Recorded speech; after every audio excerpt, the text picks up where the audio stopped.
안녕하세요. 고구마의 TV에 오신 것을 환영합니다. 오늘 내용은 노후를 어떻게 준비하시는지 그거에 대해서 이야기하려고 이제 만들고 있는 중인데요. 어, 다른 유튜버들도 보니까 약간 이제 그건 보지는 않았어요. 제목에는 아이들 교육, 그러니까 아이들이 이렇게 교육을 했을 때 과연 뭐 어느 정도 돌아오나 뭐 이런 이야기 뭐 여러 가지가 있긴 있더라고요. 근데 자녀를 두면 어, 이 자녀로 인해서 옛날 분들은 이 자녀로 의해서 노후를 책임지는 경우가 아주 예전에는 좀 많았잖아요. 그래서 이제 자식들한테 이제 교육도 시키고 잘 살게 해주면서 자기 노후를 바라보는 부분도 없지 않아 있었는데, 저희 부모님은 이제 그러신 분은 아니고, 오히려 시댁에서는 약간 그런 게 있었는데, 일명 뭐 자식들이 다 뭐 여유롭게 사업하는 자식들이 없으니까 그렇게까지는 또 안 하시더라고요. 근데 예전에 말씀하실 때는 이제 나이가 이제 들면 그만둔다, 이제 일을 하던 걸 그만둔다, 뭐 이런 식으로 이야기를 하시긴 했지만 결국은 자식들하고 같이 안 사니까 이제 그걸 하시고 있는 거예요. 뭐 소일거리로 뭐돈 벌려고 하는 건 아니고.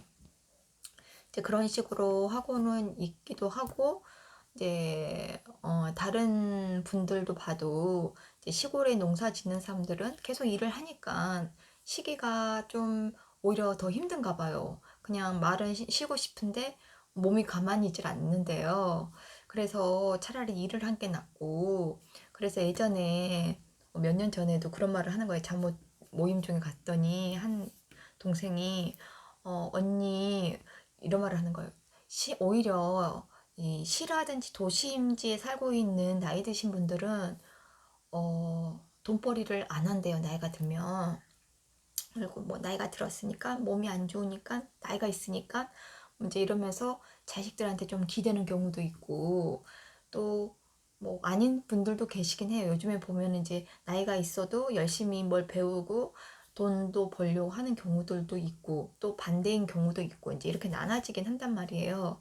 근데 대체적으로 좀 일 안 하신 분들이 좀 더 많은 것 같아요. 그러니까 60대는 좀 일을 하시는 분들이 좀 간혹 있지만 60 이상과 70대 이상들은 솔직히 일하기도 어디서 일할 수 있는 곳도 없잖아요. 솔직히 말해서 뭐 어디 받아주는 데도 없고 젊은 사람들 쓰는 거니까. 그래서 이제 이분들이 이제 이명 저희 어머님 같은 경우죠. 그 일을 해왔기 때문에 자기 건물 안에 자기 가게가 있고 하니까 그걸 하는 거지. 그렇지 않으면 할 수가 없는 거잖아요.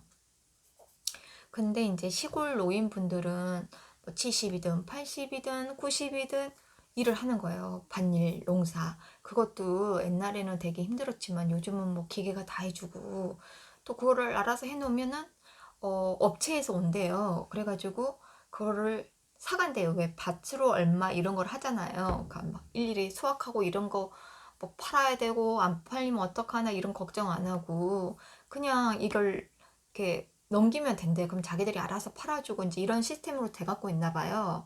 그래서 오히려 나이 드신 분들은 이렇게 시골에 살면 돈이 더 많다는 거예요. 이제 농사 짓고 뭐 해년마다 뭐 이제 돈이 들어오니까. 그래서 그리고 오히려 돈 쓸 데가 없대요. 그래서 이제 뭐 일명 도심지에나 뭐 브랜드가 있고 그 일명 메이커거리가 있고 뭐 자식들한테 뭘 받고 뭐 이러면서 또 나름 눈이 높아지더라고요. 뭐 대충 알잖아요. 이 브랜드 이거 비싼 건데 뭐 이런 거 대충 이제 그런 부분이 있어서 좀 그런데 나이 드신 분들은 이제 보통 그런 것도 있는데 시골에 사신 분들은 옛날에는 좀 잘 몰랐대요. 근데 이제 요즘은 자식들도 많이 알고 저도 얼마 전에 꽤 시골이긴 한데 그렇게 시골 같지도 않더라고요. 말이 읍인데 없는 것 없이 다 있더라고요. 뭐 브랜드도 있고 뭐 커피숍 카페도 있고 뭐 식당 같은 것도 있고 뭐 마트도 있고 뭐 그래서 일명 여기가 이제 역 근처긴 하지만 없는 거 없이 다 있는 거예요. 그래서 시골 같지가 않네라는, 약간 어떻게 보면 도심지에도 약간 외곽지 같은 데 있잖아요. 약간 발달이 안 됐거나 발달이 됐어도 옛날의 도심 같은 그런 느낌 같은 거, 느낌적인 느낌이더라고요. 근데 이제 어, 여기 있는 분들은 요즘에는 농사를 지어도 뭐 1년 단위로 계산을 해서 뭐 몇 억씩 들어오는 경우가 많더라고요. 그리고 제가 이제 결혼한 지 얼마 안 됐을 때도 이야기를 들어보면 시댁에서 쌀 주고 고춧가루 주고 뭐 다 웬만한 거는 다 갖다 먹는 거예요. 그래서 우선 부가적으로 돈이 안 들잖아요. 급식 뭐 이렇게 식비료, 식재료 값이. 그래서 이런 부분이 일명 세이브가 되는 거예요. 그리고 또 믿을 수가 있잖아. 중국산 같은 거 아니고, 일명 우리나라 신토부리, 뭐 신토부리가 좋다고 하지만은, 뭐 어떤 부분은 그래요. 어떤 부분은 괜찮고, 어떤 건 또 외국 것도 괜찮은데, 워낙 중국도 그런데 우리나라가 맨날 싼 거, 그러니까 정말 자기네들이 먹지도 못하는 걸 또 보내기도 한대요. 그러면 이제 그런 거는 어디서 쓰겠어요? 식당 같은 데서 쓰겠죠. 근데 저희도 솔직히 식당에서 잘 사 먹어요. 또 제가 아픈 뒤로는 더 그렇고, 애 아빠는 그냥 믿는 식인 거예요.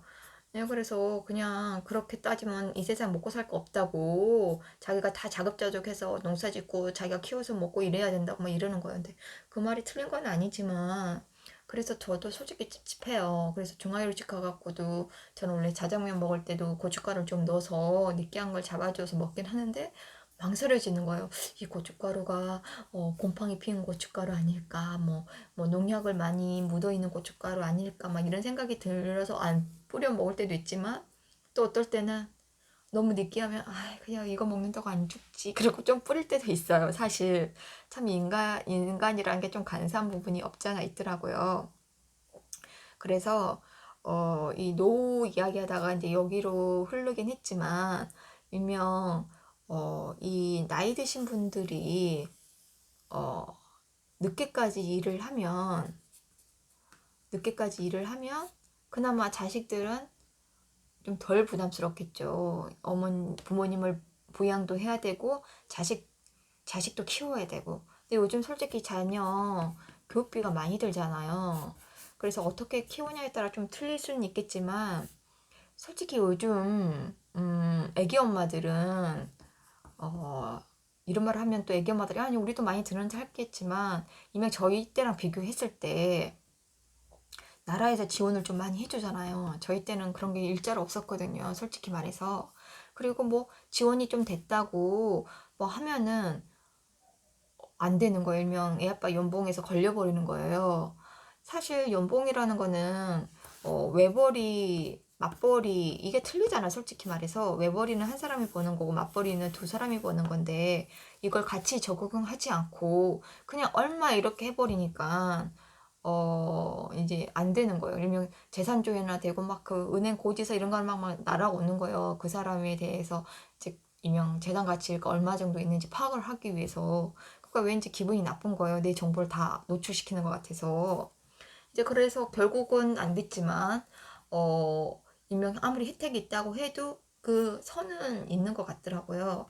근데 이제 요즘은 그게 거의 다 되잖아요. 그래서 저는 솔직히 이 복지라는 게, 애 아빠도 그렇고 저희 부모님도 이런 말 하면은 싫어할 수 있다 하지만, 이제 제 생각을 말씀드리면, 이 복지라는 거는 누구는 되고 누구는 안 되는 것이 아닌 모든 사람이 누릴 수 있는 게 복지라고 봐요. 모든 사람이.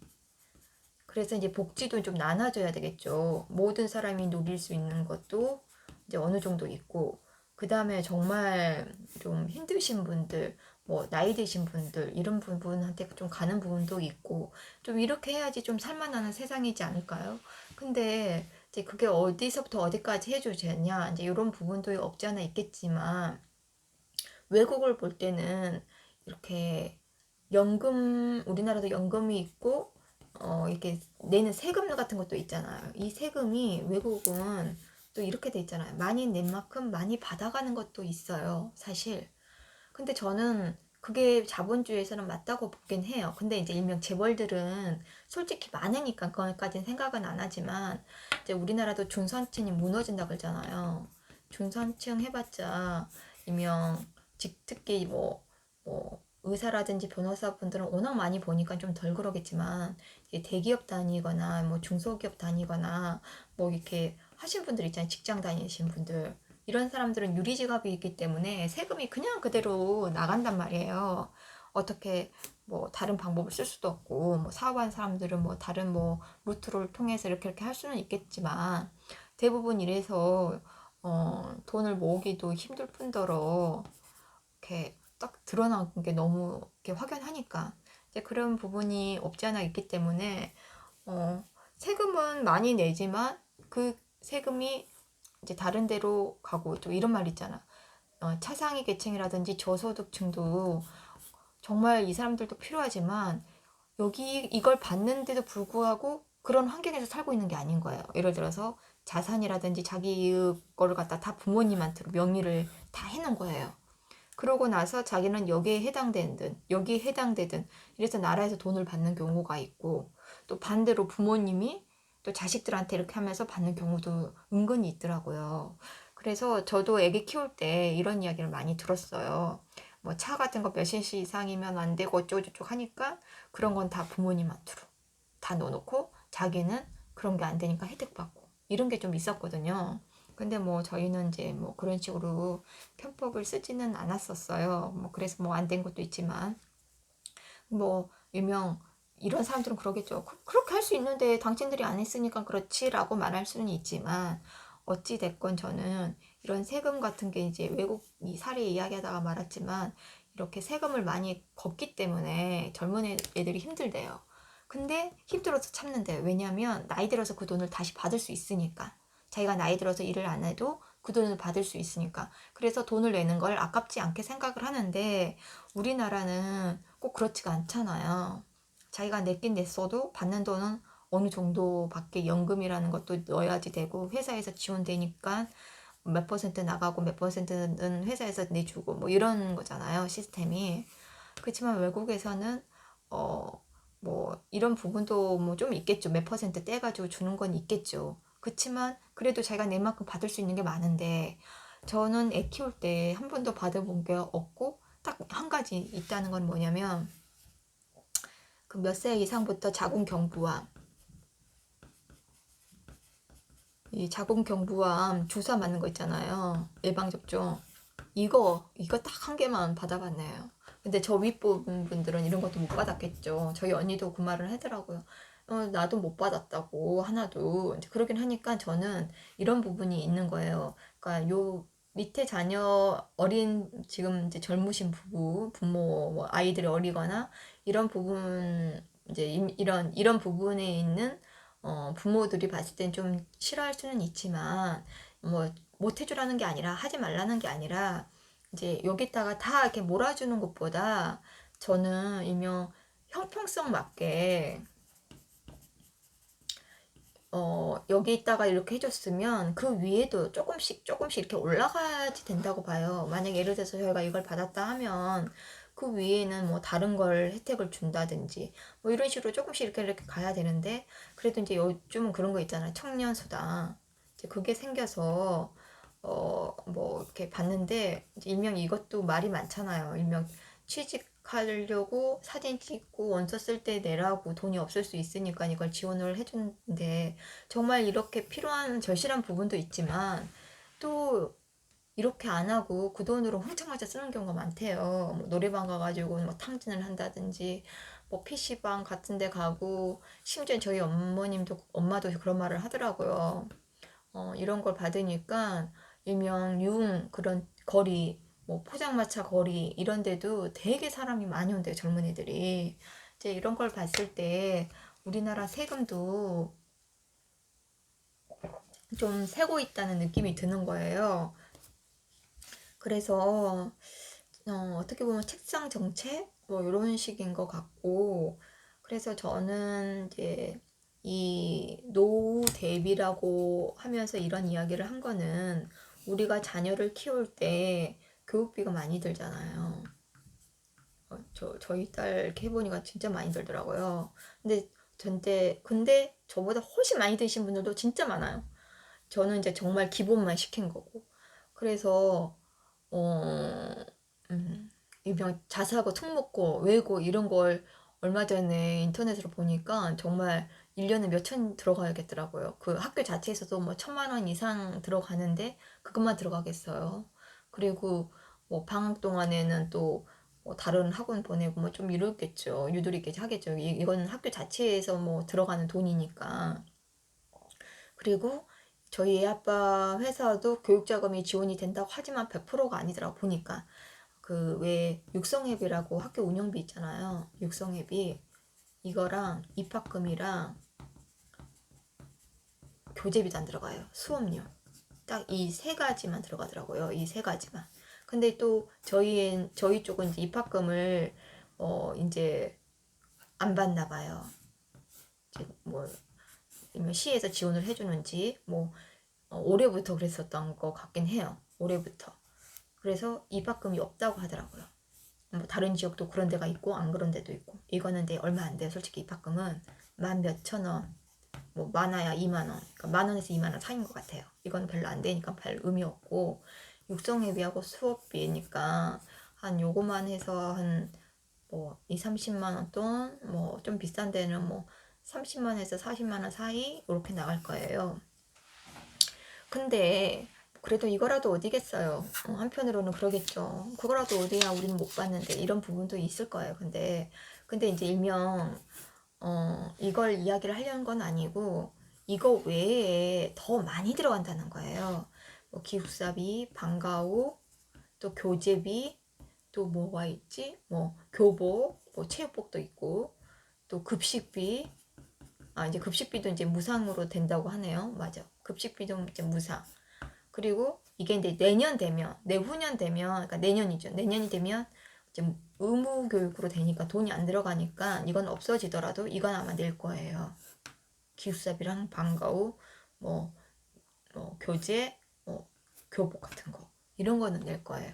그리고 또 학교가 또 멀거나 통학이 불편하면 봉고차, 이런 거 해야 되고 기숙사가 이제 100% 채용이 안 되니까 이런 거 해야 되고 그러니까 저희 딸도 이 말을 하더라고. 엄마 나 진짜 그 학교 다니면 전학 이사 갈 거지? 그런 거에 내가 예전에도 그런 말을 좀 하긴 했지만 그래서 내가 우선 해보고 그래 안 하면 이사 갈게 내가 그러니까 멀면 힘든데 뭐 벌써부터 이제 걱정을 하는 거예요. 솔직히 저희 쪽이 좀 모르거든요. 이면 비평주나 그런 지역이라서 공부를 좀 하는 애들이 모인대요. 이제 이면 시내 중심지에 있는 게 아니라 외곽에 있어요. 그래서 좀 멀어서 거기가 또 회사들이 또 많이 있어요. 이제 저희 쪽도 많이 있지만 그쪽에도 이제 공단이 많이 형성이 돼 갖고 있어서 이제 출퇴근하는 시간이 다 붐벼요. 저희 쪽에도 많이 있고 그쪽에도 많이 있고 하니까 그 거리가 주로 이렇게 저희 쪽하고 그쪽하고 연결하는 도로가 새로 생겼는데 거기가 항상 출퇴근 시간 되면 혼잡해요. 근데 저희 딸이 아침 일찍 못 일어난단 말이에요. 맨날 일찍 자라고 해도 일찍 잔다고 해도 일찍 못 일어나는 것도 있고 항상 늦게 자요. 그래서 일찍 더 못 일어나고 이제 이런 부분이 악순환이긴 한데 그래서 좀 일찍 자고 일찍 일어나는 연습을 하라고 습관 들이라 해도 그게 잘 안 고쳐지긴 해요. 그래서 제가 이제 여기 이야기를 한 거는 일명 교육비가 많이 든다는 거예요. 그러면 진짜 노후는 정말 애만 바라보게 될 수도 있다는 거죠. 그래서 어디까지 해야 되나. 근데 솔직히 그런 거 있잖아요. 자기 애는 잘했으면. 그래서 밑독에 물 붓는 식으로 또 부는 부모들도 있단 말이에요. 그리고 남들도 시키니까 나도 시켜야 돼. 이런 것도 있고. 근데 저도 그런 부분이 없지 않아 있어요, 사실. 저희 애가 똘똘하고 잘한다고 한다고 하지만 또 거기 잘하는 애들이 다 모여 있으니까 또 거기 있는 애들은 초등학교 때부터 만들어진 애들이라서 또 거길 따라가기가 힘들 수도 있고 벅찰 수도 있고 또 애도 욕심을 내니까 공부를 하겠다고 과외 뭐 또 무슨 과목 해달라 뭐 할 거지 뭐 이런 식으로 이야기를 하는 거예요. 그러니까 그만큼 애도 학구열에 불타있다는 거죠. 그래서 그런 걸 보면 부모들이 안 해줄 수는 없잖아요. 해줘야지 되니까. 그리고 저도 그게 맞다고 봐요. 애가 원하면 해줘야 된다는 거. 그게 부모라는 거. 근데 애가 하기 싫은데 억지로 해주는 거는 애도 힘들고 부모도 힘들고 이제 그런 거긴 한데 어 근데 일명 애한테로 쏟아붓는 노력 대비 노후는 점점 힘들어지는 거겠죠. 이 애가 부모를 봉양할 것도 아니고. 그리고 솔직히 저는 그런 생각도 없어요. 애 아빠도 그렇고. 그냥 애는 애, 우리는 우리 이건데 단지 애가 못 되면 우리한테 빨대 꽂을까봐 그거는 싫다. 근데 그러지는 않을 것 같아요. 저희 딸은 그런 애가 아니거든요. 솔직히 말해서 좀 자기가 하려는 경향도 있고 의지하는 스타일은 아니에요. 근데 귀찮을 때는 좀 의지는 하긴 하겠지만 그런 성격은 아니에요. 그래서 얘가 잘 되면 결국은 저희가 편할 것 같은 거예요. 권신 걱정이 또 없고 또 이런 제일 어려운 게 솔직히 자식 농사잖아요. 그래서 노후를 위해서 자녀 교육을 어디까지 해줘야 되나 이런 것도 좀 의문이 좀 들긴 하지만 어, 한편으로는 자녀가 원하고 가능성이 있으면 해주는 게 맞다고 봐요. 근데 정말 아닌 애들 있잖아요. 하기 싫고 해도 성적 안 나오고 이런 애들은 빨리 진로를 바꿔줘야 된다고 저는 보거든요. 그래서 요즘 또 엄마들도 깨어 있어서 그런 부분이 있더라고. 우리 애는 공머리가 아니니까 특성화고로 가서 거기로 가겠다고 인문계 가면 힘들고 하니까 거기 가겠다고. 그것도 어떻게 보면 맞아요. 근데 옛날에는 그런 말이 있었잖아요. 할 수 있는 애들한테만 시키고 그래야 되는데 요즘은 또 들러리들이 많다고. 그러니까 일명 나쁘게 표현하면 그건 거야, 들러리. 잘하는 애들 위해서 나머지 애들이 있다는 거. 이건 정말 듣기 싫은 말이잖아요, 솔직히 말해서. 얘네들이 잘할 수 있다는 거는 얘네들이 있기 때문에 잘할 수 있다. 이렇게 말을 하니까 한편으로는 그렇게 표현을 하기도 하는데, 어, 그러니까 이 사람 입장에서는 괜찮지만 여기 있는 사람한테서는 기분 나쁜 일이죠. 근데 부모들은 여기 있는 애들이 언젠가는 여기로 올라갈 수 있으니까. 특히 저학년 때는 더 심하죠, 그게. 근데 제가 볼 때는 애들이 욕심 있는 애들이 있어요. 성적은 안 나와도. 근데 이런 애들은 하려는 의지가 있으니까 그래도 이런 애들은 해줘도 괜찮을 것 같아요. 자기가 엄마 나 이제 못하겠어 하면 어쩔 수 없겠지만 하고 싶은 애를 갖다가 안 돼, 너 안 되잖아 하고 부모가 이렇게 하면 나중에 얘가 엉망을 하고 그때 했으면 이렇게 안 됐을 건데 라는 말도 할 수 있어요. 그래서 이런 애들한테는 해주고 정말 하기 싫은 애들 근데 안 하고 싶은데 성적은 또 나와. 그럼 또 엄마들은 고민하겠죠. 이런 애들은 어떻게 해야 되나. 그럼 저는 그럴 것 같아요. 그냥 저처럼 그냥 기본만 시키는 거죠. 얘가 한다 갈 때만 시켜주는 거고 그냥 기본만 그냥 이렇게 하는 거. 그리고 정말 안 나오는 애들 그런 애들은 그냥 건강하고 그냥 즐겁게 행복하게 살 수 있게끔 해주는 것도 나쁜 건 아니에요. 왜냐하면 좋은 데 가는 게 전부는 아니니까. 우리가 인생 살아보면 좀 두 가지 생각이 들잖아요. 저도 좀 그런 건 있어요. 아, 그때 공부 좀 잘해서 더 좋은 데를 갔으면 내가 이렇게 안 살았을 텐데 다시 옛날로 돌아가면 공부하고 싶다라는 생각도 들어요. 근데 또 주변에서 보면 그런데 좋은 데를 나와도 결국 별 차이 없게 살더라고요. 뭐 좀 잘 사는 사람들도 있지만 아닌 경우도 있고. 또 이런 말 있잖아요. 치킨집. 우리나라가 치킨집으로 해서 치킨집으로 망한다고. 너무 많으니까. 진짜 그런 거예요. 고대를 나와도 치킨집, 나중에 치킨집으로 간다. 뭐 연대를 나와도 치킨집으로 한다. 뭐 커피숍을 하다가 치킨집으로 간다. 이렇게 돼서 결국은 힘들게 갔지만 막판은 비슷하게 된다는 거죠. 그러니까 뭐 꼭 그렇다는 건 아니지만 이렇게 되는 사람들도 있다는 거예요. 그래서 공부가 다는 아니다라는 거죠. 근데 그 단계에 있을 때는 그거 되게 걱정돼요. 저도 사실 그렇게 태평하진 않아요. 사실 이런 쪽에 가깝긴 해요. 왜냐면 귀가 좀 얇아지고 저희 애가 갈 수 있을 그러니까 갈 수 있을 것 같기도 하고 한데 그 전에 좀 안 한 부분이 있어서 또 뒷심이 좀 떨어지는 어떡하나 싶기도 하고 또 서울 애들을 따라갈 수가 없을 것 같은 생각도 드는 거예요. 저희 여동생이 강남에 산다 했잖아요. 거기서는 정말로 많이 시키더라고요. 한 달에 한 2, 300원 쓰는 것 같아요. 애들 학원비, 뭐 과외비 2, 300원 쓰는 것 같아요. 초등학교 때부터. 그런데 초등학교 때부터 이렇게 쓰면 중학교, 고등학교 거의 이 수준으로 가겠죠. 저도 솔직히 초등학교 때는 좀 많이 썼어요. 그런데 이제 중학교 가니까 애가 안 한다, 뭐 안 한다. 그래서 진짜 기본만 가르치는 거라서. 근데 왜 그런 거 있잖아요. 금액이 초등학교는 얼마, 중학교는 얼마, 고등학교 얼마 이렇게 약간 금액이 형성돼 있잖아요. 중학교는 더 비싼 건 고등학교. 초등학교는 좀 더 싸고. 그래서 또 시간이 많으니까 초등학교는 되게 여러 개를 가르친단 말이에요. 그래서 돈이 은근히 또 많이 나가요. 그래서 이제 여기서 이런 말도 있어요. 초등학교 때 진을 다 빼요, 엄마들이. 그러다가 중학교 가서 아, 얘는 이때까지 이렇게 시켰는데 얘는 공부할 애가 아니구나 하고 포기해서 하나씩 하나씩 뺀대요. 이제 그런 부분도 있고 또 어떤 부모는 이제 중학교 때도 열심히 해야 되니까 그래서 막 직장도 다니면서 애들 사교육비 벌려고 일을 하면서 애들 학원비 메꿔주는 부모도 있고 그리고 한 부모는 직장을 다니다가 애가 공부를 잘하는 애예요. 걔 뒷바라지 해주려고 회사를 그만둔 거예요. 뭐 애 픽업하러 다니고 학원 알아봐주러 다니고 애 간식 먹이고 뭐 이렇게 케어하는 걸로 빠지는 거예요. 그래서 저도 딸을 키우고 있지만 이 여자라는 삶이 회사 일에만 전념할 수 있는 그런 시스템이 아닌 것 같아요. 사실 여자 성격도 좀 그렇고 모성애라는 게 있고.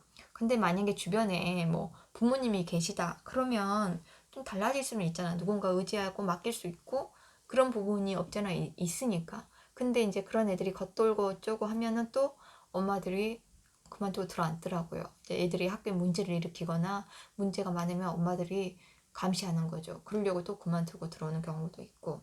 왜냐면 할머니, 할아버지가 있다고 해도 말을 안 들으니까. 그래서, 이런 걸 봤을 때 남자들이 그만두고 들어온 것보다 여자들이 들어오는 경우가 더 많다는 거죠. 그래서 그 김지영 그거 이야기한 것처럼 그런 부분이 없지 않아 있어요. 그리고 지금은 모르겠지만 저희 때만 해도 남자 연봉하고 여자 연봉하고 비교했을 때 남자들이 더 높았어요. 그래서 똑같이 대학을 나와도 남자들이 더 높은 돈을 받고 더 높은 위치에 올라가니까 여자들이 자연스럽게 손을 놓는 거죠. 가정의 생활을 꾸려면 돈이 있어야 되니까.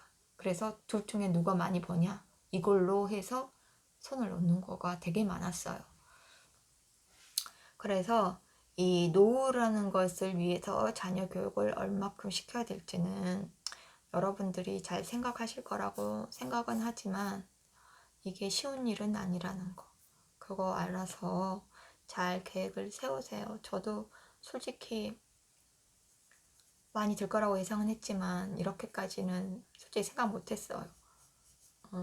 제가 막 안 하면 시키려고 하긴 하겠지만 또 제가 안 하면 뭐 많은 거지 이러면서 그래 나 돈 굳었네 라고 좀 마음적으로 편하게 또 생각하는 부분이 없지 않아 있었겠지만 또 아이가 안 한다 그러면 또 스트레스 받았을 거예요. 근데 저희 애가 하겠다고 하니까 그리고 솔직히 말해서 이렇게 열심히 한 적은 없었던 것 같아요. 물론 제가 이제 독서실을 다녀서 본 거는 아니지만 그래도 학원 끝나서 독서실 가고 또 오늘도 늦잠을 자고 늦게까지 있었지만 결국은 가기 싫어도 가고 그리고 가긴 가더라고요. 그리고 친구도 막 빠지니까 왜 그러려면 독서실 끊었는지 모르겠어 이렇게 말을 하기도 하고 그래서 제가 봤을 때 우리 딸이 지금까지 살아온 것 중에 제일 그래도 열심히 하고 있는 것 같아요. 그래서 저 어제 문자로 야, 너 작심 3일 넘겼네? 축하해. 잘한다고 하고 이렇게 보내줬어요.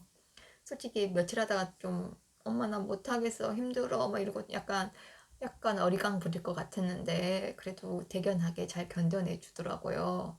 그리고 애 아빠한테 오늘 들었는데 새벽에 코피 쏟고 나왔다고.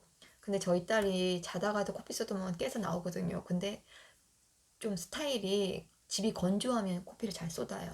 그래서 저희 딸이 겨울철에 좀 코피를 잘 쏟는 편인데 한편으로는 그런 생각도 들어요. 이제 그것도 있지만 얘가 그동안 안 했던 공부를 좀 몰아서 하니까 좀 몸에 무리가 갔나 싶어서 다행히 이제 오늘은 집에서 이제 점심을 먹어서 제가 이제 밥을 먹여서 보내서 조금은 덜 그러는데 항상 밖에서 밥을 사 먹었거든요. 뭐 도시락집 가서 사 먹거나 뭐 이렇게 카페 같은 데 가서 이제 이거 때우거나 편의점 가서 때우거나 뭐 이런 경우가 좀 있었고 가끔 잘 먹을 때는 이제 초밥집 가갖고 초밥 먹고 이제 그러긴 했지만 또 요즘 애들은 좀 세게 놀잖아요. 그래서 하루에도 얼마씩 돈을 쓰더라고요. 그러니까 독서실비 말고도 이 밥값 뭐 이런 거 카페도 가고 뭐 스타벅스 가고 뭘 사 먹었는 거예요. 6,100원인가. 근데 제가 솔직히 결혼해갖고 스타벅스는 커피는 마셔봤어도 이런 거 이렇게 비싼 거는 안 먹었거든요. 그리고 이제 거기 가면 이제 수다 떠올고 하니까 어떻게 보면은 오래 있을 수 있으니까 별로 비싼 건 아니지만 얘네들은 그렇게 오래 있는 건 아니잖아. 또 도서실 가서 공부해야 되니까. 그리고 이제 저는 이제 통신사 할인을 받아서 또 먹기도 했었고, 그래서 이제 비싸게는 안 먹었지만 우리 딸이 이걸 딱 끊어갖고 온 거였어. 야, 너 도대체 거기서 얼마나 먹은 거야? 그러니까 엄마 밥은 내가 샀어. 내 돈으로 먹었어. 근데 되게 싼 걸 먹었더라고요. 그래서 이제 그걸 말한 거는 이제 저는 그걸 뜻한 건 아닌데 이명 이제 길게 가야 되기 때문에 알뜰하게 다녀라 그래서 엄마 카드 압수한다 막 이런 말까지 했었어요. 이제 왜냐면 카드를 주거든요. 애가 필요한 거 갑자기 돈이 없으면 또 안 되니까.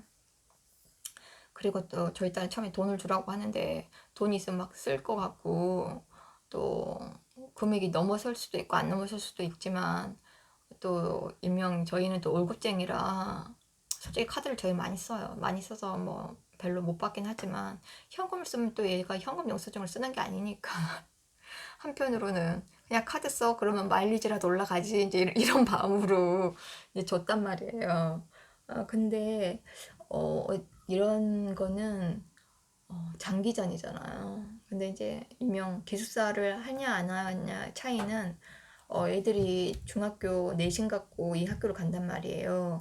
그래서 그 내신이 40% 그리고 반배치고사를 60%로 해서 거기서 기숙사를 몇 명을 뽑기 때문에 그래서 좀 치열한 거예요. 그래서 저희 딸이 솔직히 중학교 때 공부를 안 했어도 상위권이라고 했잖아요. 그래서 그렇게 높은 점수는 또 아니에요. 그러긴 하지만 여기서 이제 잘해서 이렇게 하면 좀 가능성은 있지만 이제 여기서 이제 조금 좀 피를 보는 거죠. 여기서 40%에서. 근데 어찌됐건 이제 저희 딸 몫이니까 이제 지켜볼 수밖에 없는데 저도 얼마 전에 외국인이 그 유튜브 방송에서 보니까 외국인한테 우리나라 고등학교 애들 현황을 보여주는데 눈물이 나는 거예요. 목이 메이는 거예요. 너무 불쌍한 거예요. 우리나라 고등학생들이. 저희 딸도 뭐잖아 이렇게 되고 그런 과정을 겪고 있는 거잖아요. 지금 이제 이미 발을 담갔잖아요. 그래서 정말 정말 이걸로 수능이란 걸로 또 수시 이 수시는 또 일반 고등학교 애들이 이번에 좀 유리하겠더라고요. 특목고 자사고 애들이 많이 합격자가 떨어졌더라고요. 근데 이 수시라는 것도 솔직히 이해가 되는 게 그냥 공부 안 하는 학교에서 수시 점수 내신 따갖고 쉽게 갈 수도 있어요. 근데 애들이 그래도 나는 저희 딸도 그래 수능을 보고 싶다고. 그러니까 수능을 봐서 이제 좋은 대학교를 가고 싶다고. 이제 그런 부분이 없지 않아 있는데 너무 이렇게 비중을 딱딱 나눠갖고 하니까 그래서 이제 수시로 해서 수능 체제를 맞추는 것도 이 수시 점수가 또 높게 돼갖고 있어야지 되는데 여기는 정말 수시에서 따기가 너무 어려운 데거든요. 이면 각 학교에서 탑들만 모이는 데니까. 그래서 좀 걱정이긴 해요. 그리고 이면 이 수시도 그렇고 이 수능도 그렇고 이걸로 인해서 인생이 정말 어떻게 보면 큰 부분은 아니지만 어느 정도 이 길이 있으면 갈림길이 있으면 이쪽 길로 갈 수 있는 거죠. 그리고 여기서도 또 갈라지긴 하겠죠. 갈라지긴 하겠지만 우선은 이게 최선이니까. 그래서 애들이 좋은 결과가 안 나오면 뭐 재연수를 하기도 하겠지만 세상과 이별하는 경우도 정말 불이하게 하는 경우도 있잖아요. 정말 그거는 있으면 안 되겠죠. 그래서 저희 딸한테도 그건 바보짓이야. 그렇게 하면 안 돼. 인생은 그게 전부가 아니야. 더 살아보면 아무것도 아니야. 이런 말을 해주긴 했지만 그 애들 입장에서는 정말 죽으라고 3년, 그러니까 중학교 때까지는 뭐 했다고 하더라도 그거는 뭐 쳐주지도 않는다고 하니까 뭐 중학교는 솔직히 저희 딸도 보면 놀면서도 학교 다니는데도 가기 싫어하고 막 하면서도 이렇게 유지는 됐거든요. 근데 이제 고등학교는 정말 전쟁이 시작이 된 거잖아요. 그러면 말 그대로 3년인데 3년도 정확하게 아니잖아. 2년 몇 개월이지. 3학년 때는 거의 끝나고 뭐 시험 기간이면 뭐 빠지고 그러니까 어떤 유튜버는 뭐 2년하고 몇 개월밖에 안 된다. 뭐 2년도 안 남았다 이러더라고요. 그런 걸로 봤을 때 인생이 결정된다는 게 너무 좀 그래요. 저도 이제 대학을 준비했을 때도 있었지만, 얘네들 봤을 때도 너무 피나고 전쟁이고 또 입시 전략도 잘 세워야 되는 거잖아요. 저희 때만 해도 눈치 게임을 많이 했단 말이에요. 이제 인터넷 이런 게 발달되지 않았기 때문에 그 학교 가고 원서 쓸 때 그 전광판에 이렇게 왜 몇 명 지원했는지 왜 몇 대 몇 이런 게 나오잖아요.